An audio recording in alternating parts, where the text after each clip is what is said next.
रसूल बख्श रईस साहब, आपकी नज़र में बरतानिया और अमेरिका की कोशिशें किस हद तक जारी हैं और क्या ये कारगर होंगी? मेरा ख्याल है कि जो इस वक्त असर है अमेरिका का और बरतानिया का और आलमी ताकतों का, दीगर आलमी ताकतों, वो हिंदुस्तान काफ़ी देर तक बर्दाश्त नहीं कर सकेगा। कि अगर हिंदुस्तान की क़यादत ये समझती है कि वो दोबारा से जंग शुरू करेंगे और फिर किसी मंतकी अंजाम तक ले जाएंगे, तो सारी दुनिया को ख़दशा है और हमें भी है और हिंदुस्तान के अवाम को भी है कि फिर ये छोटी लड़ाई तो नहीं होगी, ये तो बड़ी लड़ाई होगी और तवील होगी। उसका दायरा शहरों तक होगा, सनतों तक होगा, इंफ्रास्ट्रक्चर तक होगा और फिर ये इसका दायरा कार बढ़ के न्यूक्लियर भी हो सकता है, एटमी भी हो सकता है। तो इन खदशात के पेश नज़र एक अरसा से जो तस्वीराती अलूम के माहिरीन हैं, अमेरिका में हों या इस खित्ते में हों, वो हमेशा ये कहते आ रहे हैं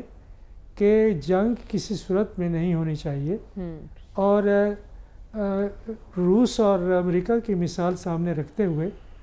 पाकिस्तान और हिंदुस्तान को आपस में इत्मीनान साजी के कई मराहल से गुज़रना होगा और उसके लिए आपस में बातचीत का सिलसिला जारी रखें। उसमें तिजारत भी हो और कोई गलत फहमी उनको इस नहज पे ना ले जाए कि जहाँ छोटी जंग भी शुरू हो जाए। हिंदुस्तान में जो नाम नहाद माहिरीन बैठे हुए हैं और जिनकी तादाद अब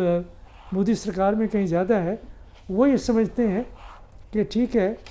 कि हिंदुस्तान भी और हम भी, पाकिस्तान भी जौहरी ताकतें हैं, लेकिन इसके बावजूद हम जंग को उस सतह पे रख सकते हैं कि जहां पाकिस्तान को अंदर से और फौजी दिफाई लिहाज से कमज़ोर किया जा सके या किसी खुदा न खास्ता एक शिकस्त दो चार कराया जा सके और पाकिस्तान घुटने टेक के हिंदुस्तान के सामने आ जाए कि जी माफ़ी दें, हम आगे आपके साथ जिस तरह से आप चाहेंगे हम उस तरह के ताल्लुकात बनाएंगे कि वही सूरत हाल जो श्रीलंका, बांग्लादेश, नेपाल की है। तो ये चल नहीं सकता, ये पाकिस्तान ने अभी साबित कर दिया है और ज़बानी कलामी और दलाइल से और तारीख़ की मिसालों से तो हम उन्हें समझा रहे थे कि छोटी लड़ाई में ना पड़े, बड़ी लड़ाई हो सकती है। और छोटी लड़ाई वो नहीं होगी जो कारगिल में थी या 65 में थी या 71 में थी। ये इसका दायरा कार बहुत ख़तरनाक हो सकता है, वसी हो सकता है। तो उससे ख़बरदार रहें, गलत फहमी ना, वो गलत फहमी में आ गए और उसकी गलत फहमी चंद घंटों में हमने ठीक कर दी और दुनिया उनको दोबारा समझा रही है कि छोड़े इस खिफत को, जो हो गया सो हो गया। अब बेशक ऐलान कर दें। दुनिया की बात को कितनी अहमियत दे रहा है भारत, स्पेशली अमेरिका की बात को? देखें, दुनिया की बात को अहमियत देनी होगी ना, ये रूस है या ना चीन है। ये दो और मुल्क हैं जो दुनिया की बात को अहमियत नहीं दे सकते,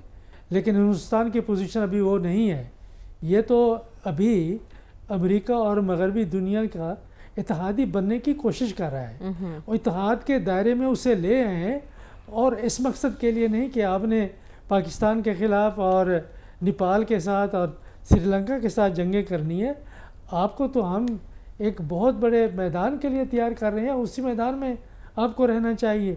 और बुनियादी तौर पे आप अपनी मुआशी और सनती इस्तेदाद को, साइंस और टेक्नोलॉजी को मज़ीद मुअस्सिर बनाए ताकि हमारे साथ कदम ब कदम चल सकें। तो ज़ाहिर है कि उसके ऊपर वो दबाव डालेंगे कि बाज रहे और अगर बाज ना आया तो फिर बाज रहने के लिए हम उसे दोबारा वही कुछ करके दिखाएंगे जो अभी किया है। ठीक है, तो भारत को बाज रखना कितना ज़रूरी है और इसमें अहम किरदार कौन अदा कर रहा है, ये पॉइंट है जिस पर हम डिस्कशन कर रहे हैं। रसूल बख्श रईस साहब, भारत अब अपना रोना सुनाना चाहता है दुनिया को, क्या दुनिया सुनने में इंटरेस्टेड है? देखिए, ना भी हो, ये सुनाएंगे, मुलाकातें होंगी, लेकिन फ़र्क सिर्फ ये है और ये बुनियादी फ़र्क है कि हिंदुस्तान के अंदर जब हुकूमत के करिंदे जब बाहर जाके अपनी राम कहानी सुनाएंगे तो वहाँ पे सवाल भी किए जाएंगे। ये भी पूछा जाएगा कि आपके जहाज़ कितना गिरे हैं, राफेल के बारे में क्या ख्याल है, कितना गिरे हैं, और फिर ये है कि आप इतना ही ताकतवर थे और पाकिस्तान को सबक सिखाना चाहते थे तो फिर जंग बंदी पर आमादा क्यों हुए। اور جہاں تک کہ یہ دفاعی امور اور دفاعی اتاشوں کی بات ہے، وہ ہر ملک کے تعینات ہوتے ہیں ہر ملک میں، اور وہ روزانہ کی بنیاد پر اپنی رپورٹس لکھ کے بھیجتے ہیں. ابھی وہ بریفنگ کا انتظار نہیں کریں گے، بلکہ جنہوں نے لکھنی ہے رپورٹس وہ لکھی جا چکی ہیں، بھیجی جا چکی ہیں، اور وہاں بھی جا کر اگر وہ بات کریں گے تو اس سے تو یہی صاف ظاہر ہے کہ ان کی بات انٹرنیشنل میڈیا میں نہیں سنی گئی، اور جو بات جس طرح سے ہم اپنی دنیا کے سامنے پیش کر رہے ہیں، اپنے لوگوں کے سامنے پیش کر رہے ہیں، وہ مؤثر طریقے سے پیش نہیں کی گئی. تو اب وہ اپنی کہانی میں کچھ اور وزن ڈالنے کے لیے، بااثر بنانے کے لیے وہ بھیج رہے ہیں مختلف ٹیموں کو کہ مختلف ملکوں میں جا کے بتایا جائے کہ